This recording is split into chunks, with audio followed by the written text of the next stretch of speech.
ZICHI company is a large listed engineering company involved in the development and manufacture of environmentally friendly products for business worldwide. Until a few years ago, the value of its shares had been increasing steadily and it regularly outperformed its main rivals. However, more recently, its shares have been underperforming, and many financial analysts are recommending that the ZICHI company shares should be sold. ZICHI company investors are becoming increasingly concerned. The analysis concluded that this underperformance was due to the three policy failures in the company financial strategy. Number one is ZICHI company do not undertake the post-completion audits of the investment product. ZICHI company use a fixed discount rate of 10% to assess all investment projects of some years now. None of the company's senior management can remember why rate was chosen. Only they have applied the same rate for all the projects. ZICHI company has continually funded the new investment project using equity finance, and the analysis concluded that this financing strategy set the wrong signal to the investors. Only the equity, you know that the equity is not a cheaper source of finance. It is very costly source of finance for the companies. So they are only using this very costly source of finance. Now,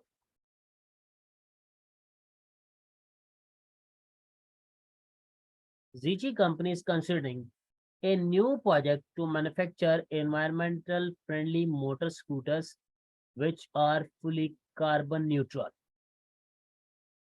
This is a diversification into a new business for ZICHI company in which it has no prior experience.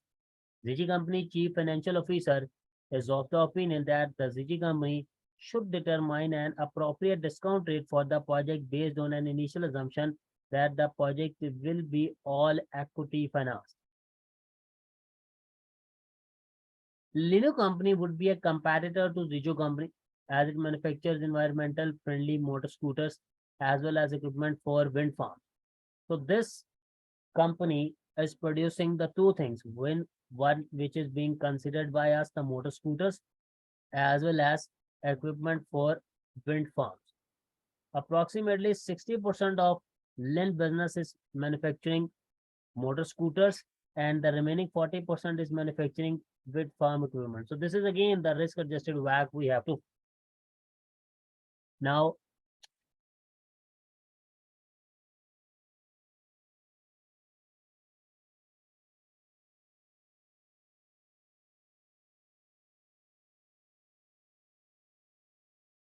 given below is the most recent financial information relating to the L company.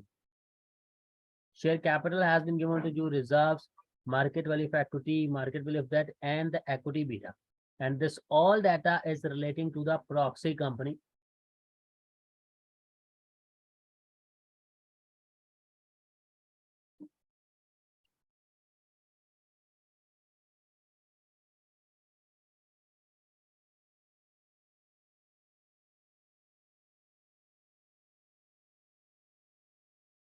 S company involved in the manufacturing of equipment for the wind farms.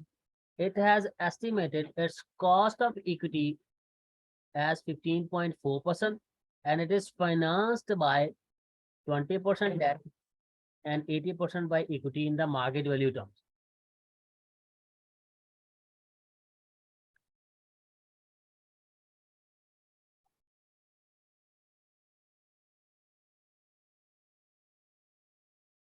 The estimated risk-free rate is 4.8%. The market risk premium, the corporation tax has been given to you. That is 20%.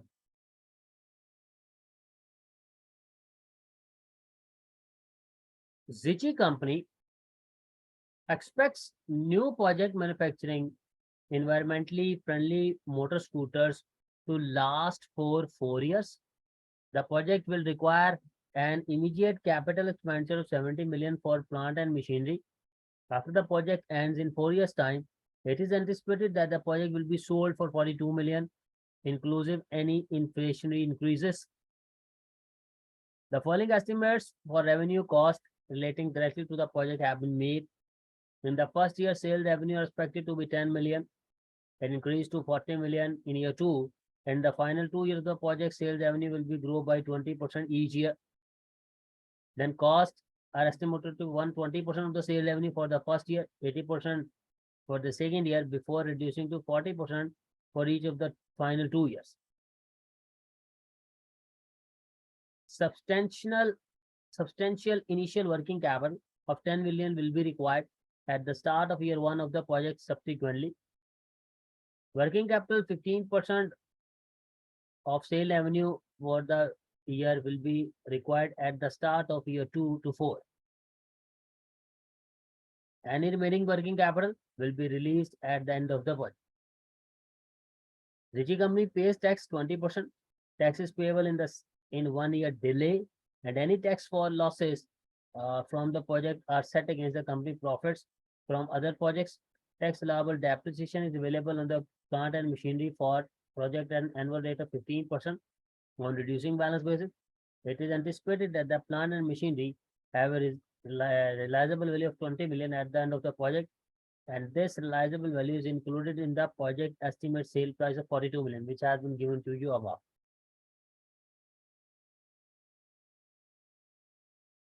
See how much long question is this, guys.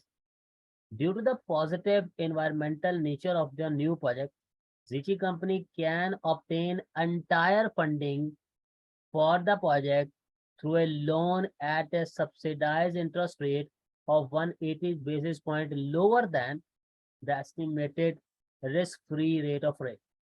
So guys, what would be the subsidized loan rate? 4.8 minus 1.8. What is the answer?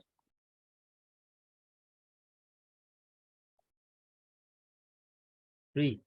The 3% will be the subsidized loan interest cost. Normal borrowing is 6%. ZICHI company has decided the project should entirely be funded through the subsidized loan. So in this question, the subsidized loan is there. Issuance costs which need to be paid are applicable to 3% of the gross finance. Issue costs are not allowable as taxable expense.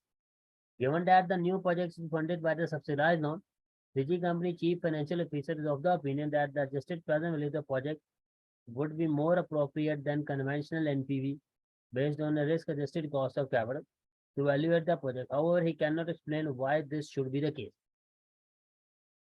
So in this question, ZICHI company board of directors considering whether to raise funds for forthcoming projects either through new debt financing or through asset securitization. In addition to its manufacturing business, ZICHI company receives rental income on some of its factory premises and its plant and machinery which it hires to other companies. The BOD is opinion that it should securitize this rental income. This was your question, guys. Everyone, my request, please open the question with you.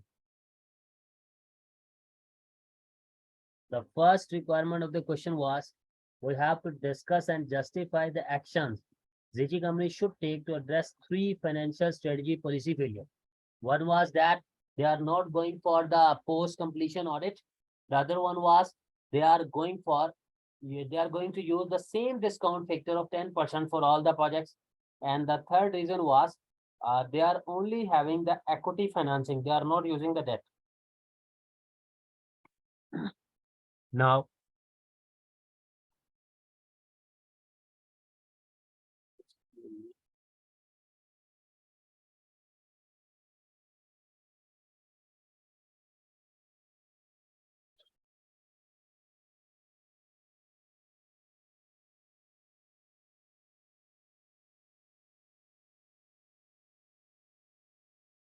very important area, guys. Post-completion audit is a part of monitoring and appraisal the projects.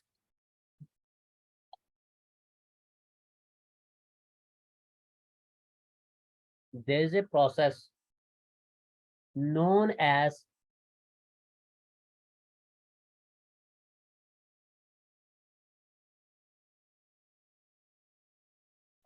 the process named as, I forgot that. Just give me 1 minute, guys.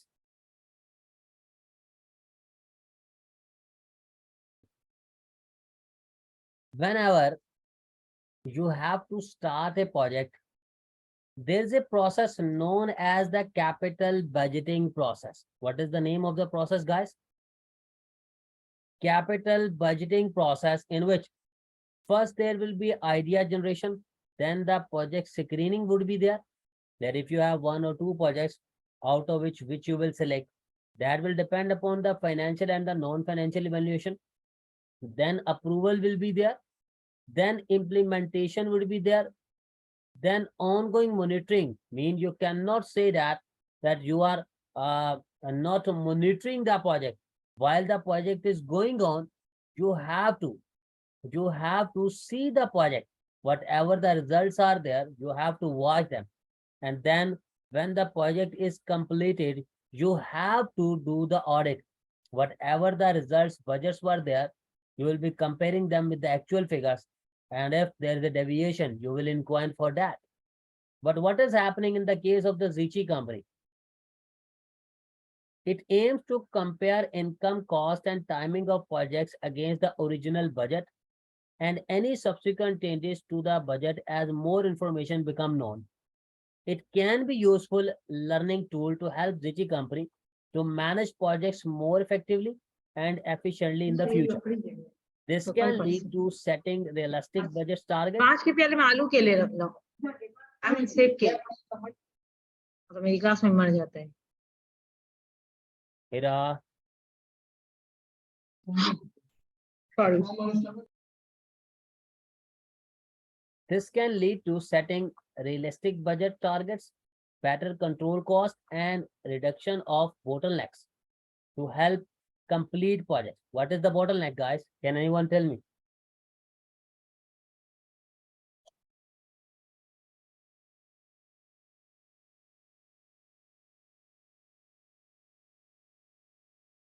Can anyone tell me what is the bottleneck? You have gone through them in your F5 exam.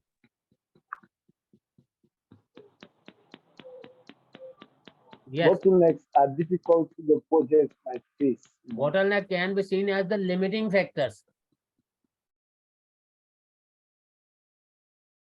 Now, this is especially so for similar projects. It can be expensive process and its usefulness may be limited to projects which are unique. In order to maximize the effectiveness of post-completion audit, ZICHI company would need to ensure that sufficient resources are provided to undertake the audit and the aims of the audit are clear and achievable. So guys, in the simple words, you will be telling the examiner the post-completion audit, it is a part of the capital budgeting process. When you are done with the projects, you are comparing your results with the targets with the budgets. It will, if you are comparing them or while you are doing the audit, if there was some unplanned things, you will be adding or you will be going off from that. So it is giving you that you can do the projects more effectively, efficiently. Okay. Now, the second point was that this company was using the fixed discount rate for all the projects. Now, you must be having a know-how. The discount rate in which we are using the betas, the beta is the representative of the risk. Some projects will be more risky, some projects will be less risky. But if you are using the same discount factor, you are assuming that the risk of all the projects would be the same. That must not be the case all the time. A fixed discount rate to appraise the new investment projects which ZICHI company uses can be ineffective when a decision is being made whether or not undertake the project. This is because projects will have different risk attached to them and therefore the returns required from these projects would differ. This could result in low projects being rejected, which could have added to ZICHI company corporate value, and high risk projects being accepted, which could reduce the corporate value. So guys, in easy words, whatever I have told you, you can go through that. The other point was the new project finance. Observation of how companies raise finance for the project show that typically prefer internal funds before assessing external markets. You know, guys, there is a pecking order theory. There is pecking order theory. The pecking order theory is suggesting that, first of all, the companies should go for the internal financing. Then they go for the debt financing, and as last resort, they should go for the equity financing. Now, what is happening? This company has straightforward go to the external financing, and that is also the most expensive form, the equity financing. Now,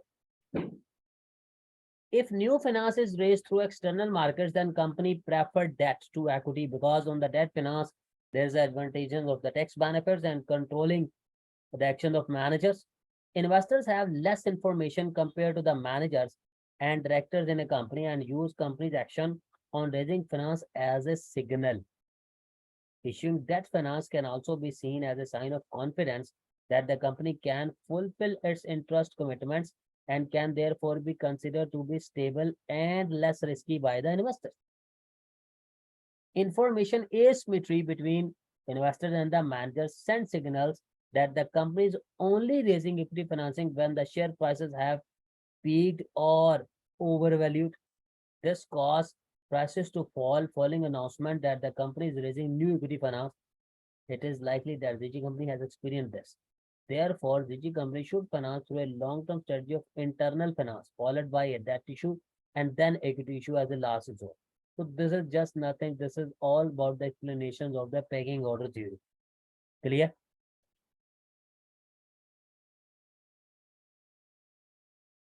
Now,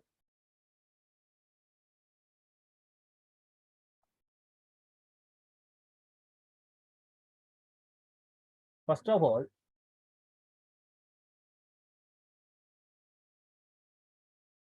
examiner is asking to you, prepare a report for the board of directors of ZICHI company, which estimates an appropriate discount rate to use to determine the net present value of the new project based on all equity finance. So guys, which was that project? See, examiner has told you in this question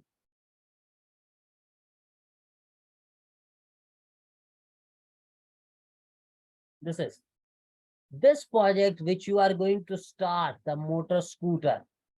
Examiner said that the ZICHI company should determine an appropriate discount rate for the project based on initial assumption that the project will be all equity finance.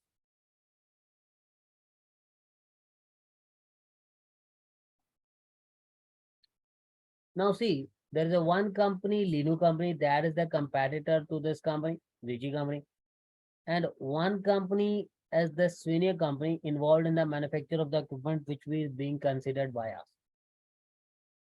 Now, how you will find the discount rate? Because we are going to invest in the motor scooters. Both of these companies are having the manufacturing of the motor scooters. Try to understand now. Appendix 1, examiner has given you the Linu company asset beta. The Linu company asset beta. We have to find. What is the equity beta that has been given to you? See, this is the equity beta of the Linu company. The market value of equity, market value of debt has been given to you. Find the asset beta of the Linu company. And I am going to tell you why we are going to do so. Why we are going to do so. See, apply the figure or this means the data. What was the formula, guys? What was the formula? Beta asset is equal to beta equity into value of equity divided by value of equity plus value of debt into 1 minus t. Just hold on.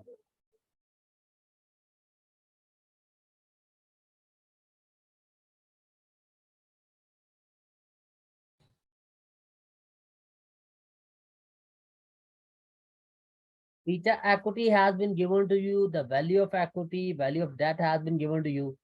You will find the beta asset. And remember, this beta asset is the total asset beta.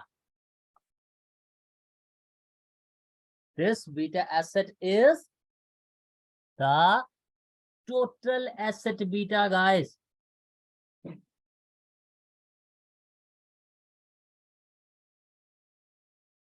Because the Linu company is also involved in the two businesses. The Linu company is involved in the two businesses. One is the motor scooter and one was the other. So this 0.98 is the total beta asset. Everyone clear up to this point?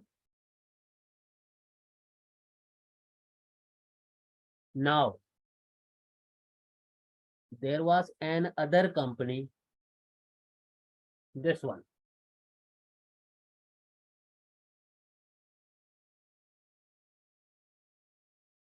This company is only doing one business, and that is the manufacture of equipment for wind farms. It has estimated that its cost of equity is 15.4 and is financed by 20% debt and 80% equity by market value terms. Now try to understand what will happen. This is 15.45 is the cost of equity.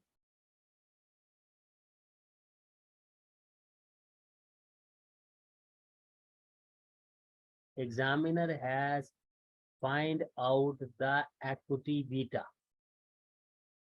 That is 1.325.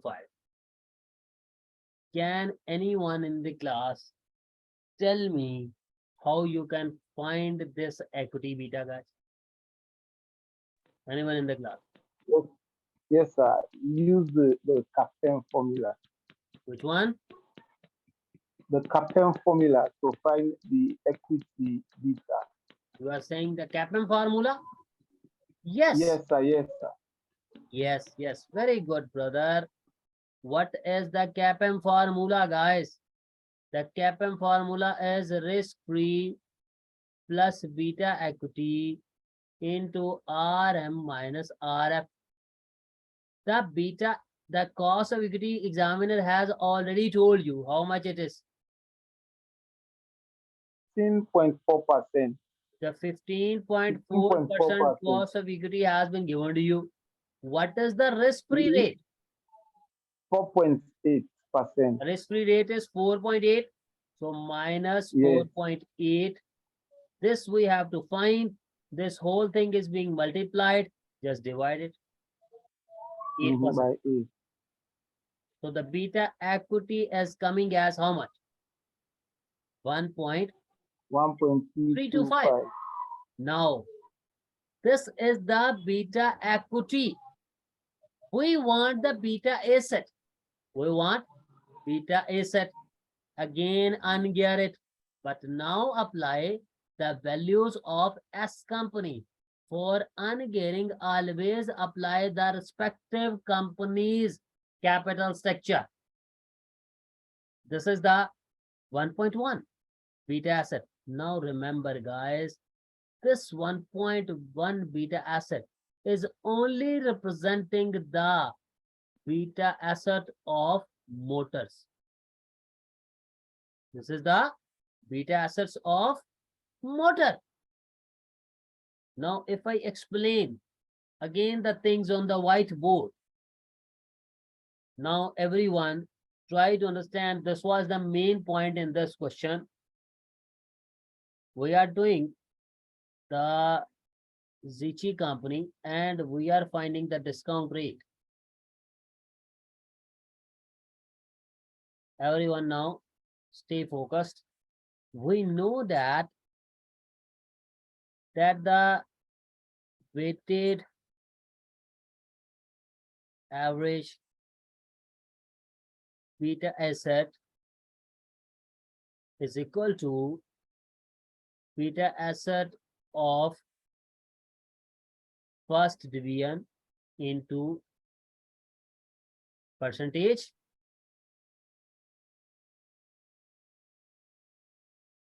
plus beta asset of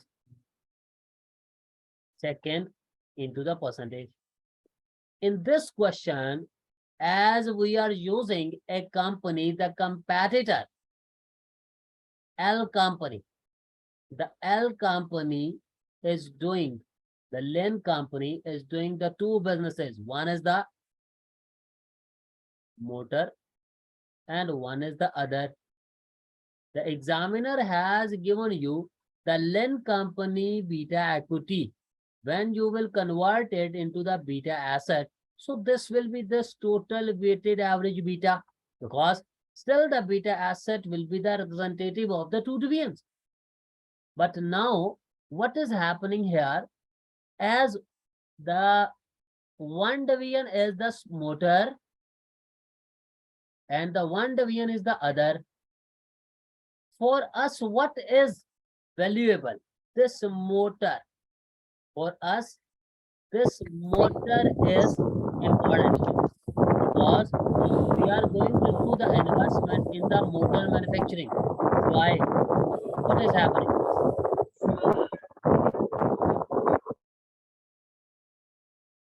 For us, this motor manufacturing is important. Examiner has only given you the percentages of the first and the second. See, examiner told you that out of this total, one business is having the 60% business is manufacturing the motors and the other 40% is manufacturing the wind land. 60-40, 60% is motors and the 40% is the land. So this is the 60%, this is the 40%. Now the point is the total is here. The total is here. Out of total, if you less the one, so you can automatically find the other one, which is the required by you. So that's why examiner tried to confuse you people. Examiner gave you people an other company. Examiner gave you people an other company. The company name was S company. This was in the production of the wind farm.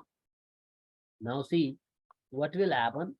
There was S company. The S company was solely producing the wind farms, which was your the one was motor and other one was the wind farm.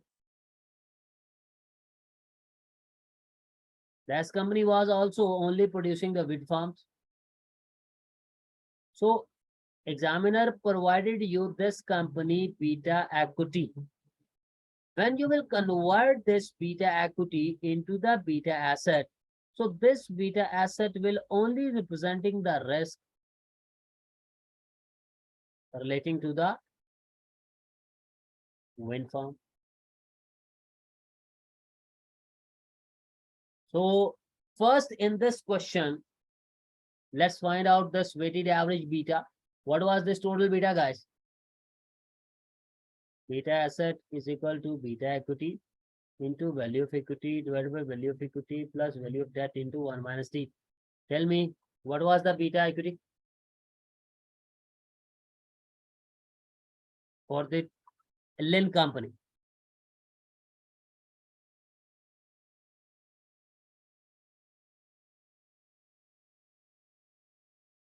Tell me, guys.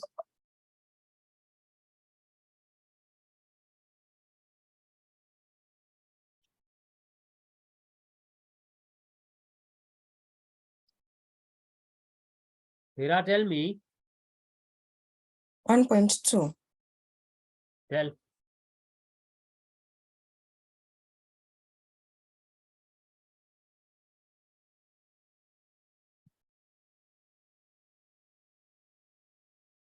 Guys, so much time. CC, what is the total beta equity?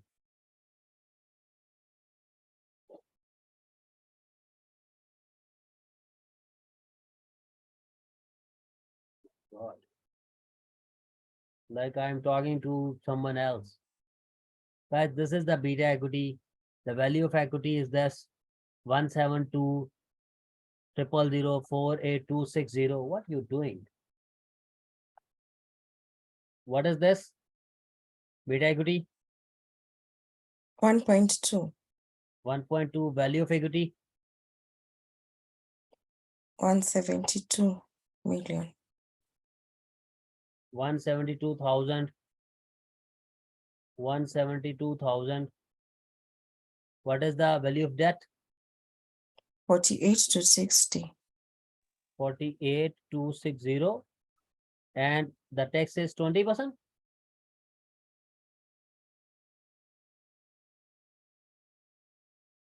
yes, 20, 0.2, It will be 0.8. What is the final figure coming?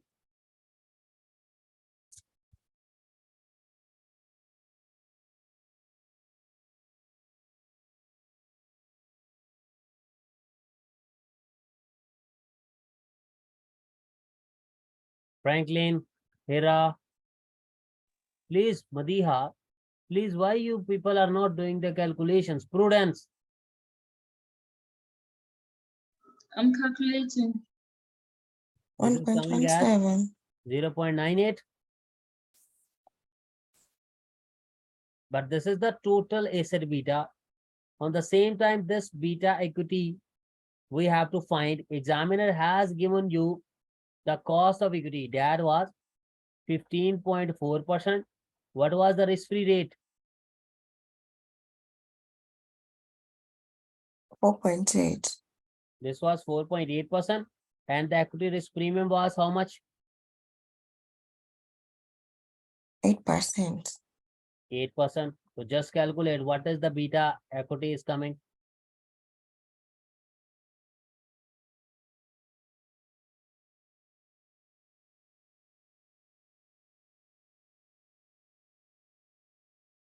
Madiha, please speak.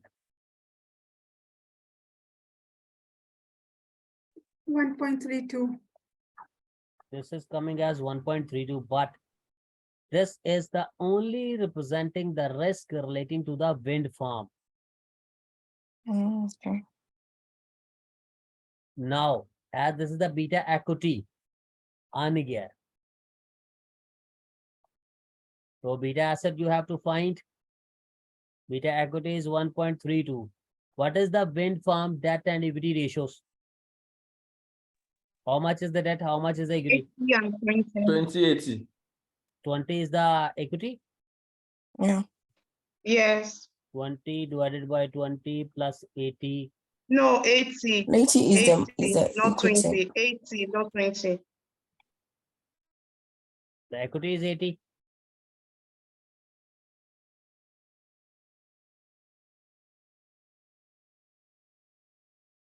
Okay. What is this beta asset coming?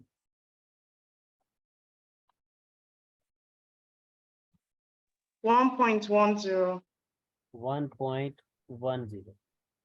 Now this is the total. Calculation, I did 0.8, so I don't know if it's the same thing with other. So this will be coming as this is correct. Yeah, I've got 1.1. That's correct. 1.10 multiplied by 40. This is x multiplied by 60, and the total is 0.98. 0.9. So tell me what this x would be.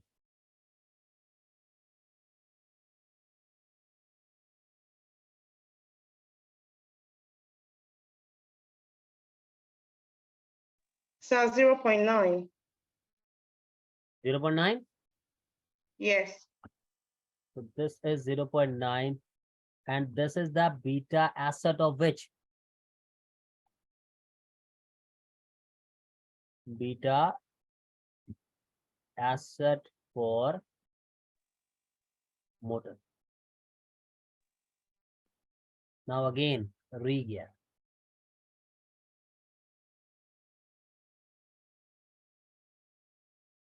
Now, my question from you guys, whether it will be re-geared or not. I think that's what we put in the camp CA. Yes, because assumption was this will be all equity finance. So for all equity finance, only the beta asset was applicable. Okay. What was the assumption? It is all equity financed. So the beta, which is representing just the equity, that is the asset beta. So guys, see what is happening now. When you will be going through, you have computed this asset beta. This asset beta you will put here in the CAPM, and the answer is the 12%. Clear, everyone? Now I am hopeful that these steps have been clarified. Eva, clear?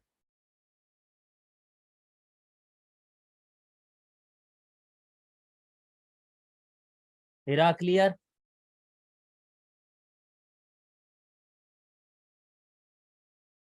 Guys, please give me the answer. We have to move on. Yes, sir. Now, in the other part of the question, the examiner was asking from you people. Examiner said to you people, first we calculated the discount rate. Now we have to compute the NPV, net present value. But still, assumption is there that whatever the discount rate you have used, that will be used as a discount factor. So what is the problem? Very easy. Examiner has given you the data, guys. This is the data which you will use.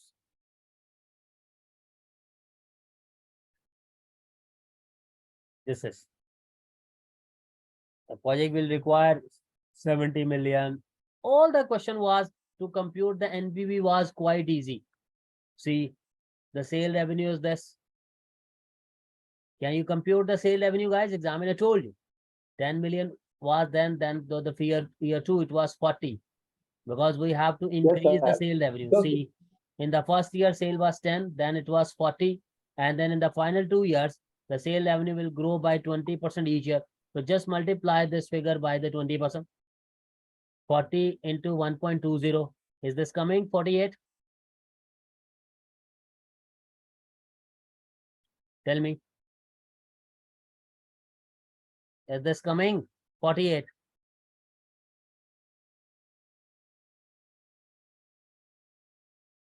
Tell me, Hira.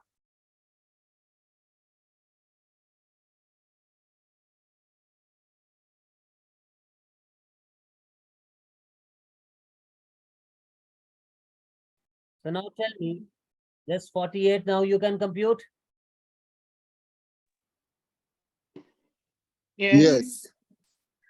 Just what you have to do, you have to inflate the figures. And why we are taking here the 5 years as the project was for the 4 years. But in this question, examiner clearly mentioned that the tax is payable in the arrears. That's why we have to take 1 year extra. Yeah. Okay, now, in the same way, you can compute the cost. The examiner told you cost is 120% of the sale revenue. And in that second, it will be 80%. And then for the second year, it will be to 40% of the sale revenue. So it is very easy. Just multiply the these figures 120%, 80% with the sale, then 40% of the sale, 40% of the sale. These are the cash flows before tax. Now, how you will apply the taxation working?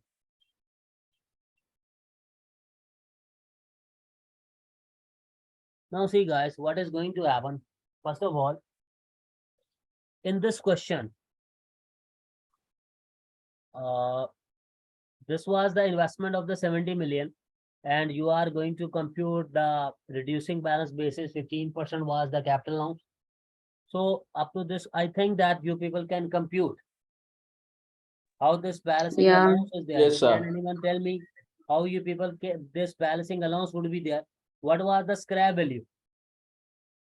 20. 20.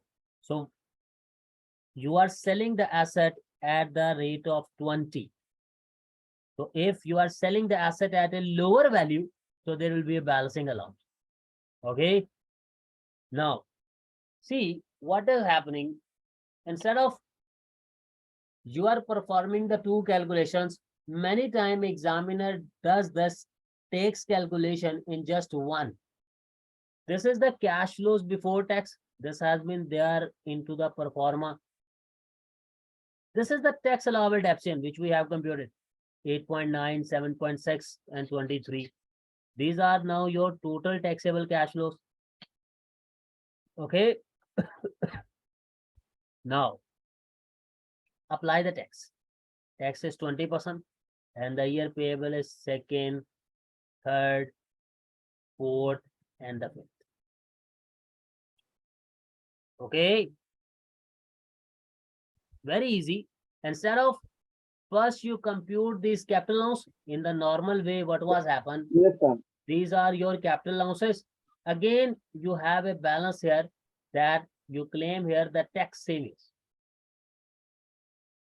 Again, there was a tax savings. Yes. So on this Yes, figure, sir. you multiply this figure with the rate of 20%. So what the examiner has done, just for the sake of saving the time, examiner performed these two steps together. These are your cash flows, which you have come across to the NPV pro forma. This is your tax depreciation. These are your total taxable cash flow. Okay. Now see, as in the first year, you are having the loss. So upon the loss, you will be having the savings. And then you have the payments. This is your initial investment, the working capital, and this is your scrap value. Then the discount factor you have already calculated in the appendix 1, 12%, and these are your present values. As all equity finance net present value is coming as 0.9 million, and this is negative. And I am damn sure that you people can easily solve this NPV per forma. This was nothing. Can you solve? I have a question, sir. Yeah. Perhaps when we use the other method of not reducing the capital allowance from the tax, having a separate tax working, how do we carry forward the losses? Are we going to have the same cash flow, net cash flow?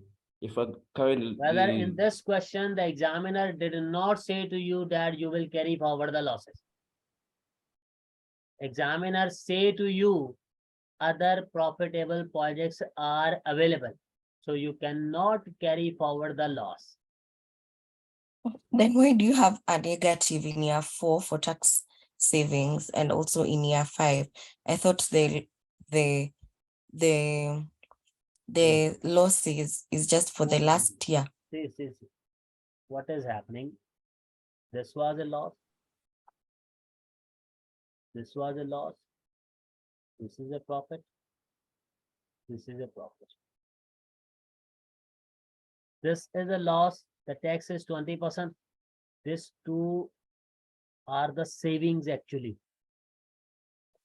This is the payment. These two are the payments. These two are the savings.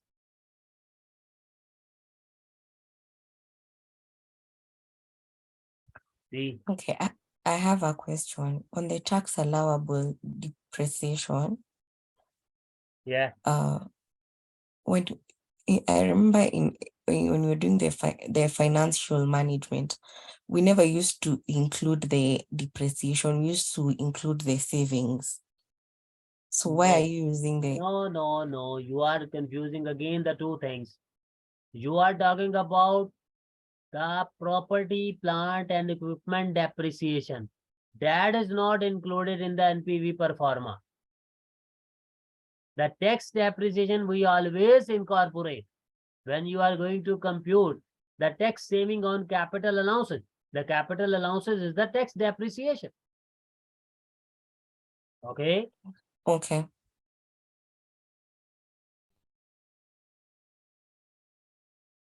Okay. Now, the other part of the question.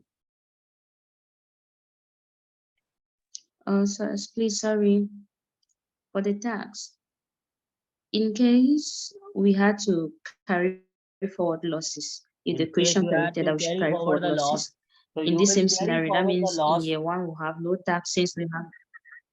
No. That means in year one we will have no tax because we have a loss.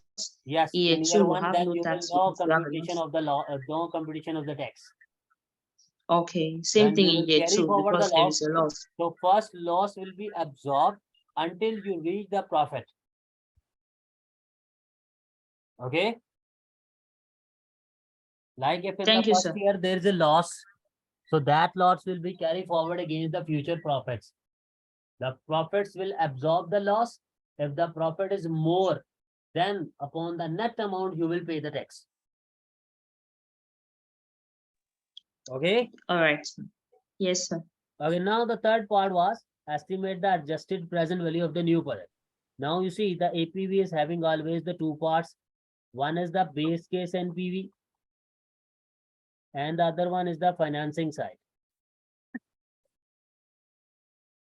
Now what has happened? Basically, this was the base case NPV which we have computed.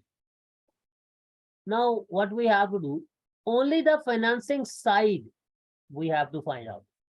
In this question, there was an issuance cost of 3%. So as 80 million is required by the subsidized loan, so 80 multiplied by 3/97. So this is the issuance cost. In the other way, you can also find out this one. You can say 80/97 multiplied by 100. What is this figure coming, guys?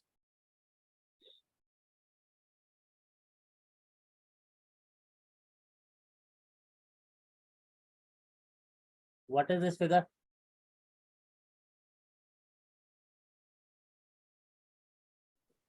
A quick question, sir. 0.82. Is the issue cost given in net? 0.824. 82.47. Yeah, 82.5 to Deduct 1 this GP. value 80. So again, in this way, you can also calculate the issuance cost. An examiner has mentioned in this question, these issuance costs are not tax liable. So there is no need to compute the taxation here. Now, I told you people that in the case of the subsidized loan, if tax is payable in arrears, if tax payable in areas. So there are the three computations which you have to perform. Number one is present value of tax savings on interest. Number two is present value of interest savings. Number three is present value of tax lost. Now, the formula is amount of subsidized loan. That is 80. What is the subsidized loan interest rate, guys? We have computed. What was that? Check. 3%. 3%? Yeah. It is 3%. The tax rate is 20%. Whatever the value is coming, you will multiply this with the annuity factor Annuity because factor. this project was lasting for the 4 years. Now, in the questions, you can use the risk-free or your normal cost of debt as the discount factor or the annuity factor. It is your own choice. So I am going to use as that of the examiner, as examiner is using. See, examiner told you as 6% is used as the discount rate to calculate the present value of the tax shield and the subsidized on benefits. The risk-free of 4.8 could be used as an alternative. Now we are using the normal cost of that, mean the KD is 6%. And at the 6%, what is happening? What is the annuity factor, guys? Tell me. At 6%, what is the annuity factor? We are using in this question 6% for the annuity factor. What is the annuity factor at a rate of 6% for 4 years? 3 points. 3.465. 465. But there is one exception. Whenever the tax is payable in the arrears, whatever your whole figure is coming, you will further multiply this figure with the year 1 discount factor. So guys, what would be the discount factor at 6%?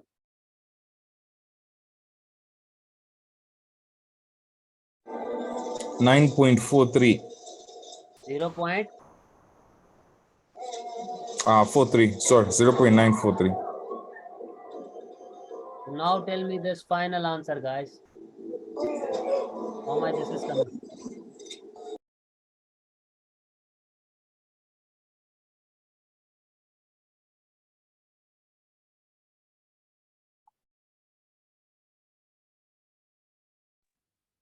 So why are we using the discount factor for the 6% and not the 3%? The 3% is not the KD. The 3% is your subsidized loan. Yes. But sir, that one is the 3% is the gross. The 3% is the subsidized loan interest rate. We It's have not to the use issue. It's as not the issue discounting cost. only the risk-free or the KD. It's not the issue Okay, so cost. the 0.943 is that 0.943 of 3% or 6%? This is 6%. Okay, I'm a little bit confused. And the 3.465, is it It's 6% or again 6%. 3%? These both have been computed. This is the annuity factor. This is the discount factor. And these both have been computed with 6%. Excuse me, sir. So what's the logic for doing that? What? What is the logic, just for remembrance, to try and remember? Why are we taking 6% instead of 3%? Okay. Who is asking? The ZICHI? Yes. The ZICHI, the rule is we have to use the cost of debt or the risk-free. The 3% is not your normal cost of debt. This is the subsidized loan debt. The Okay, 6% understood. is the normal cost of debt. All right, thank you.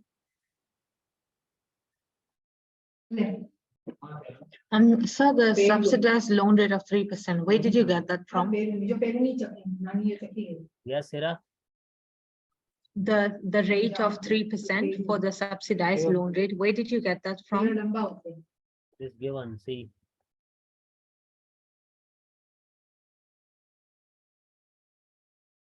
This is.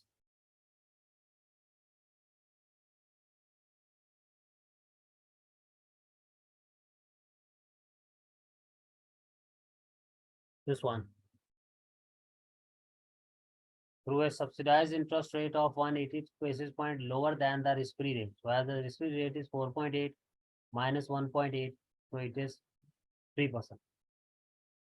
Okay. Thank you. What is this final answer coming, guys? 1570. 4.5. 1570.6 something. No, you have taken the 1,000 or only the 80. Okay, I took the 1,000, sorry. No, just take the 80.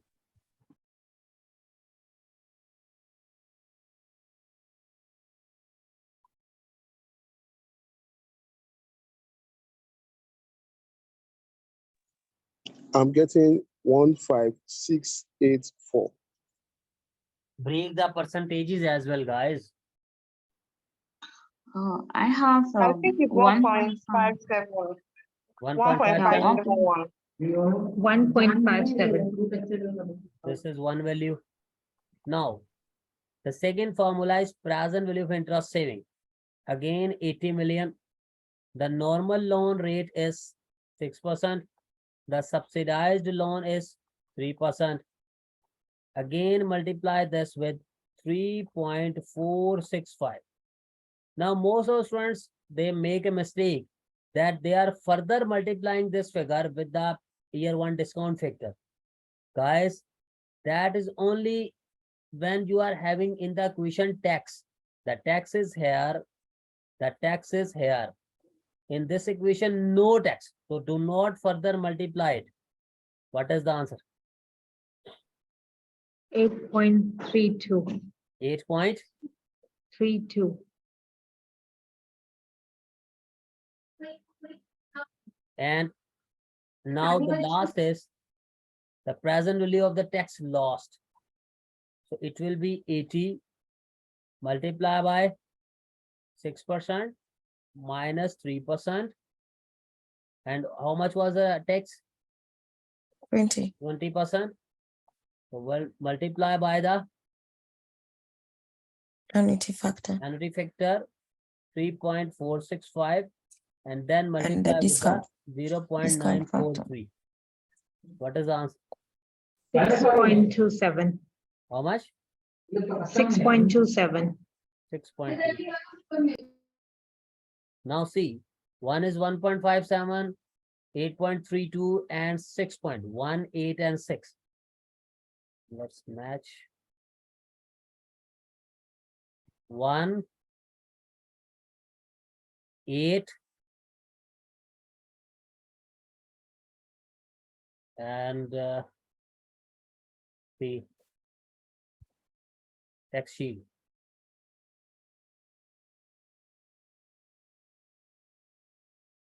One 8. There was one other thing.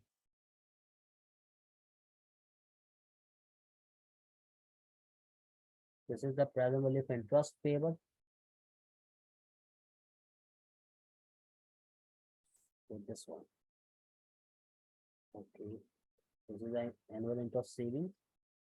The present value of subsidized loan benefit. 50 million into 3 is the subsidized loan rate. Okay. Okay, this is the savings.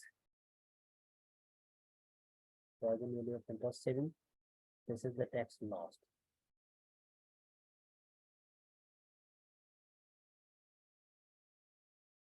And this is the present value of tax savings. 1.6 coming as the 2 times. How much hour is coming? Guys, please recompute this figure.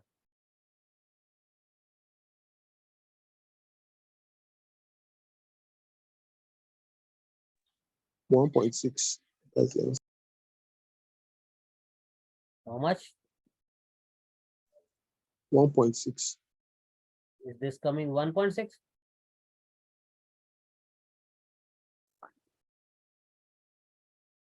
Break the percentages.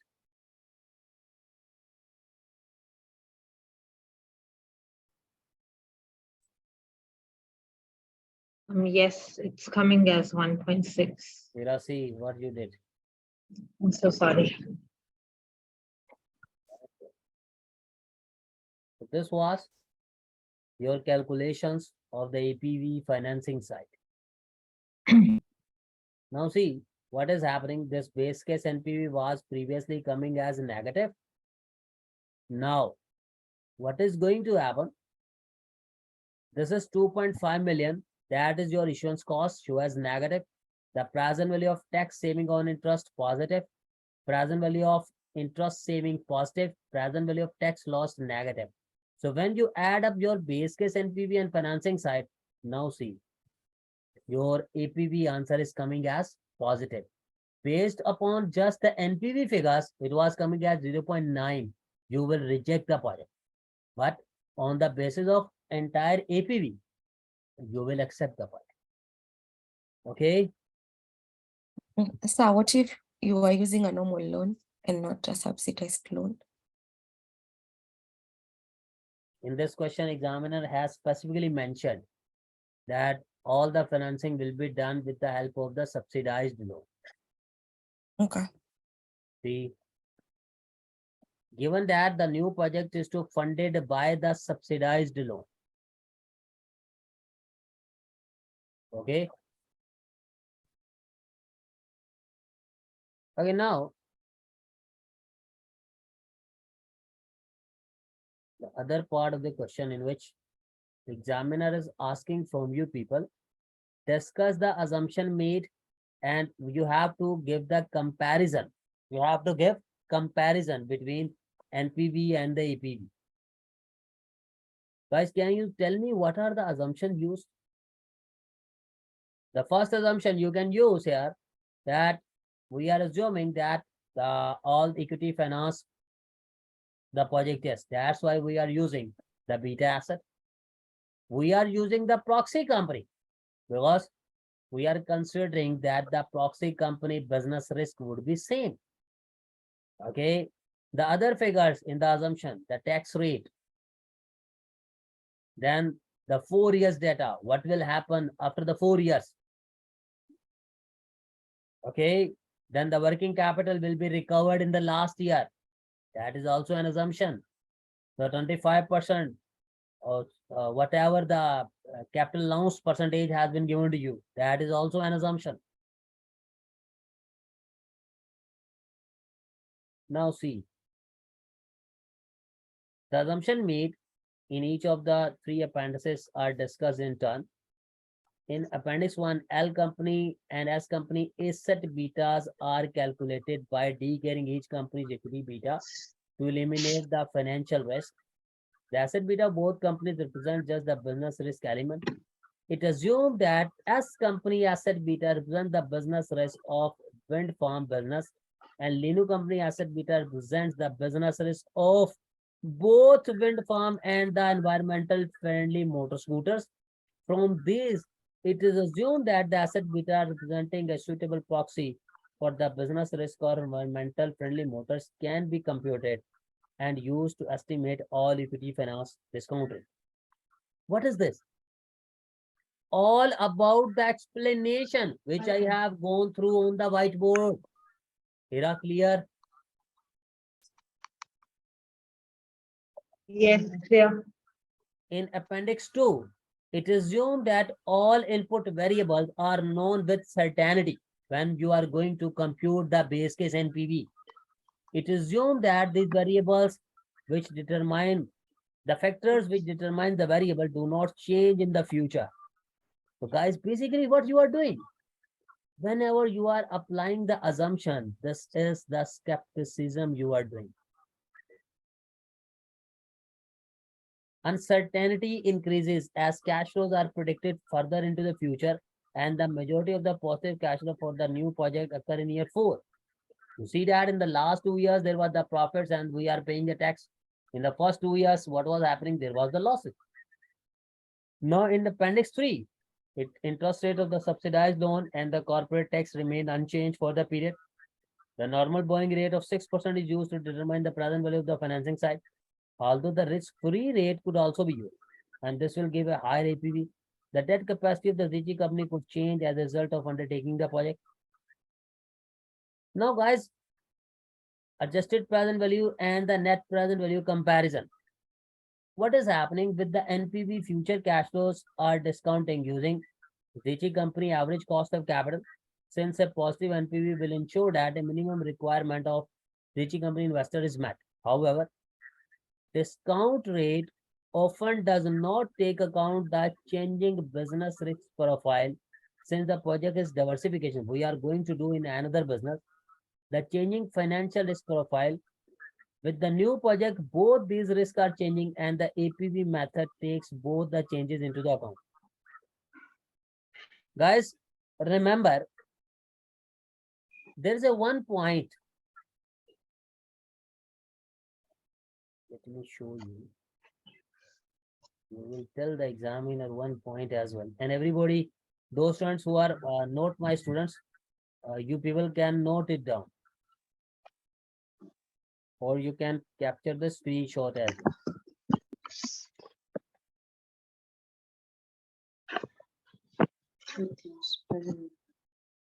And this is trade sources.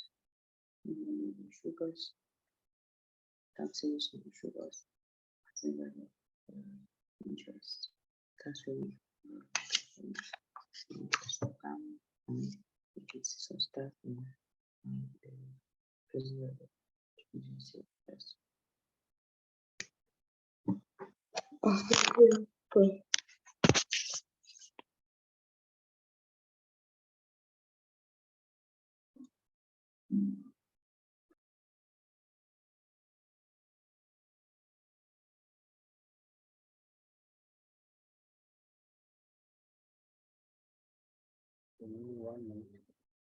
Now see, can you see this? Guys, can you see the screen? Yes. Yeah. In the screen, see, there's a diagram which is telling to you. Sorry, sir, I can't see the screen you're talking about. See, now you can see the screen. Yes. Now see, there's a diagram when to use APV. See, your business risk is one side and financial risk is on the one side. If the business risk is unchanged, the business risk is unchanged and the financial risk is unchanged, you can use your existing WACC. If the business risk is changing and the financial risk is unchanged, you have to use the risk adjusted WACC. But if both of them are changing, like your business risk is also changing, your financial risk is also changing, you can use the APV. If your business risk is unchanged, but the financial risk is changing, you can use the APV. What was the case in this question? In this question, your business profile is also changing and your financial risk is also changing. What is happening when you are using the previous method, the NPV method? In the NPV method does not account for both of the two at the same time. See what the examiner has told you in this important paragraph. Examiner told you NPV future cash flows are discounted using ZICHI company average cost of capital, since a positive NPV will ensure that the minimum return requirement of all ZICHI company investors to match. What is the cost of capital, guys? As you have taken the finance from different capital providers, they are demanding the returns from you. However, the discount rate often does not take account the changing business risk profile.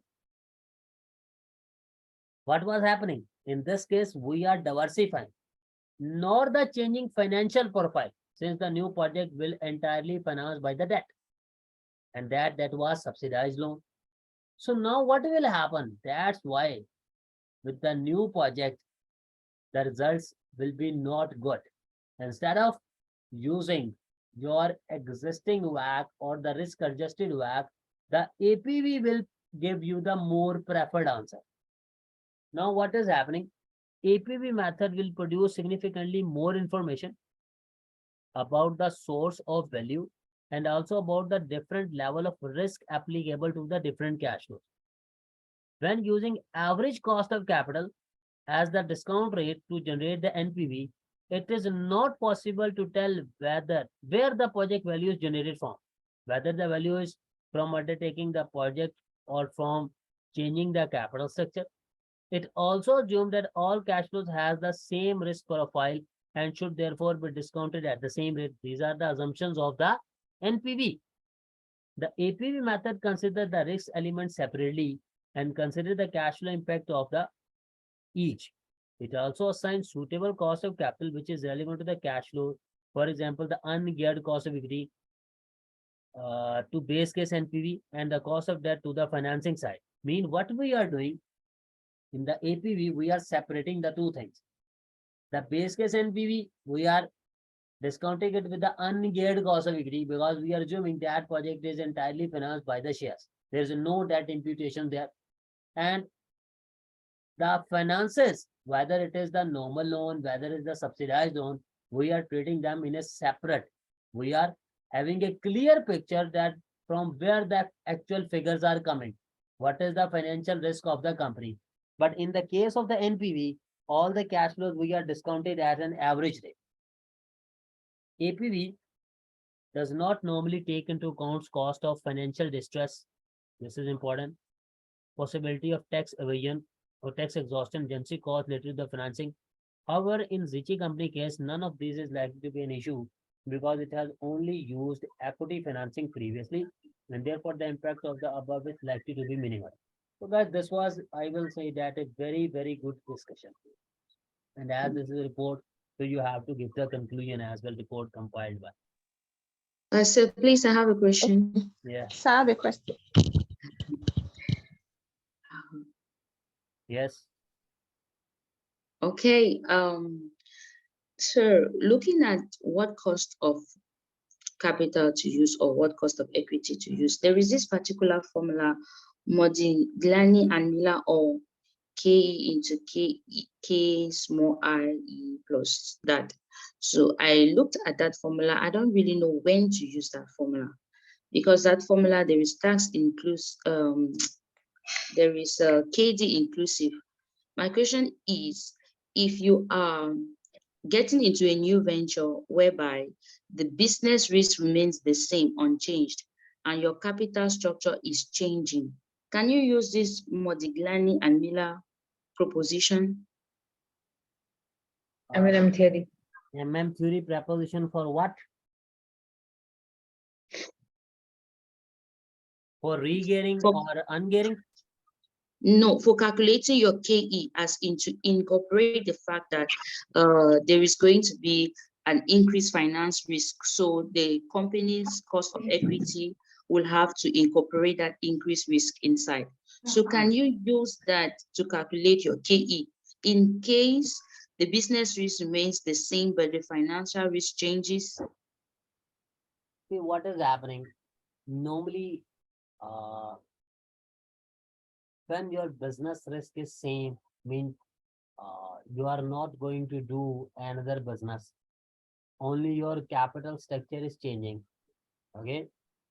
So as what will you're happen that launching into a new business, and not like new business, you want to start a new business, and it is in the same line of business. If you are doing a new business, you are saying it's a new business, but the business is in the same industry that you are trading in. Yes.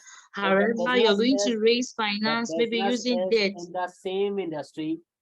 Then what will Yes. happen? The risk again will be different because the capital structure, if the capital structure remains same, then you No, can capital use structure your will existing change. WACC. Yes. Then you can use your existing WACC. But if examiner has mentioned that the capital structure is changing due to the having in the same kind of business, so then you have to calculate again the risk adjusted WACC, because the previous WACC was only giving you the information about the risk relating to your previous business.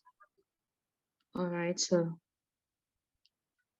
And I will recommend to all of you that you must go through a question named as TISA company in your past papers. That is again the same like question in which examiner has computed the WACC. Name of the question? TISA, T-I-S-A. All right, sir. Thank you. So, a last question. So when do you use this Modigliani and Miller proposition with us? When do you use that? Theory can be used. Like in this question, you have to find the ungeared cost of equity so that you can use as a discount factor. Okay. Now there are the two ways by which you can compute the ungeared cost of equity. If in this question the examiner had not given you any betas information, so what was the other point?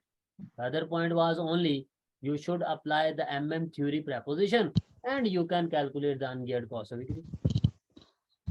But in this question, as the examiner has given you the betas, so you have to use them. All right, thank you very much.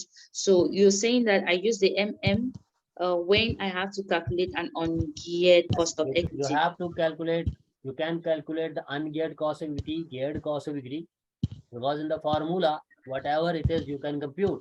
But it depends upon all the data provided.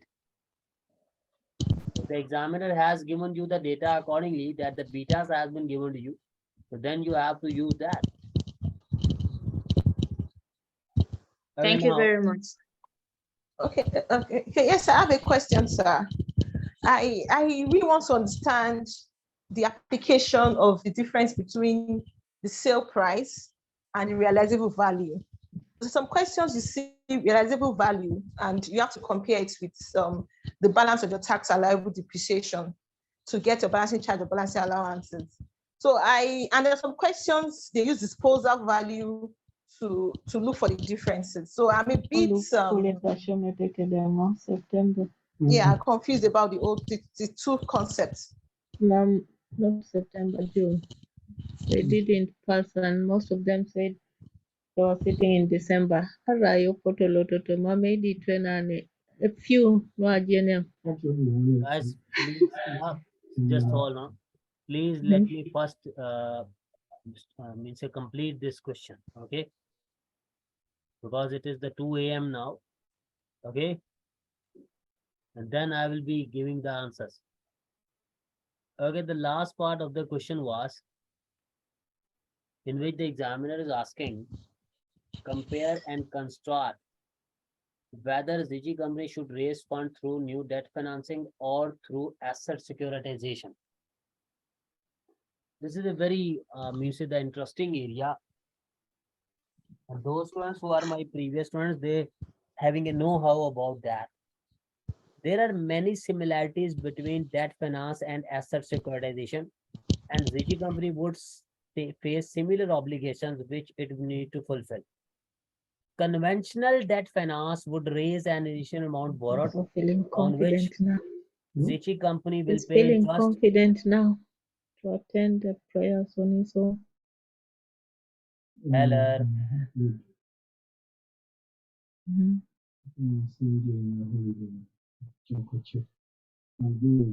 Are you listening to me, guys? Hello. It's your mic. Now, what is happening? Examiner is saying conventional debt finance would raise an initial amount borrowed on which ZICHI company will pay interest and make capital repayments as required.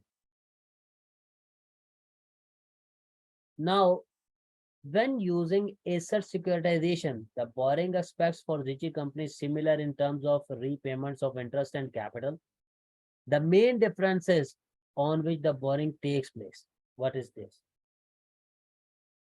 Now, everyone try to understand. In order to mitigate or take account of risk, lenders of conventional debt would probably impose restrictive covenants on ZICHI company or requiring a charge to be placed on specific assets or a pool of assets. This is in the previous scenario when you are going for a normal loan. It is likely ZICHI company would find it easier to raise conventional debt either through approaching specific lenders or issuing debt securities like bonds. It is also likely that raising conventional debt would be cheaper. This is because markets for conventional debts are more readily available. So this is the first point. Asset securitization provides a means to capitalize future income flows into an asset. In this case, ZICHI company rental income and then use this asset as a means of borrowing funds. Converting this rental income into an asset would likely to be undertaken through the use of SPV. ZICHI company then manage the rent collection and use the rental income stream to pay the interest and capital over a specified period time. Guys, do you remember we have gone through this process of asset securitization in which what were happening? In the books of the bank, there were many assets which were illiquid. The banks created a special purpose vehicle and the banks sold their receivables to them. The special purpose vehicle company, he adopted a process of asset securitization. With the help of this process, the SPV made different tranches, the tranche 1, tranche 2, and the tranche 3. On the basis of this, there were many investors who invested in tranche 1, many in tranche 2, and in the tranche 3. If I gave you an example again on the whiteboard, what was happening when we were going through the article of the tranching? In the article of the tranching, I said, this is the bank. When there was the European debt crisis, so in the books of the banks, there were so many receivables. Because the banks have given loans to different customers and the banks were of the opinion that these customers will be paying to the bank every year the interest and the principal amounts. But when there was debt crisis and against these loans, the bank has also pledged assets. Now, when the crises were there, thus people start to defaulted on the loan payments. The banks were worried. The banks tried to sold these pledged assets, but as the crises were there, so there were no active buyers available in the market. So now the bank was very worried. The bank's position was very down. So what happened? The banks created a special purpose vehicle company. The bank sold this receivable to the SPV. And SPV made different tranches. Tranche 1, 2, and 3. These all the tranches were having the different risk class. For example, in the tranche 1, there were the people who want to have the higher level of risk. In the tranche 2, there were the people who are having the moderate risk. There who do not want any kind of risk. This is the example I'm giving to you. Now, when they have invested in the tranches, these all the investors, they gave money to this SPV. SPV paid this money to the banks and banks start re-lending. But as all these are the investors, they also want the returns on their investment. So when the crisis was over, the customers again paying back to the banks, the bank will be giving this money to the SPV and SPV will be making periodic distribution to these tranche holders. This was known as the tranching, and the process by which this SPV is having the money, this is known as securitization.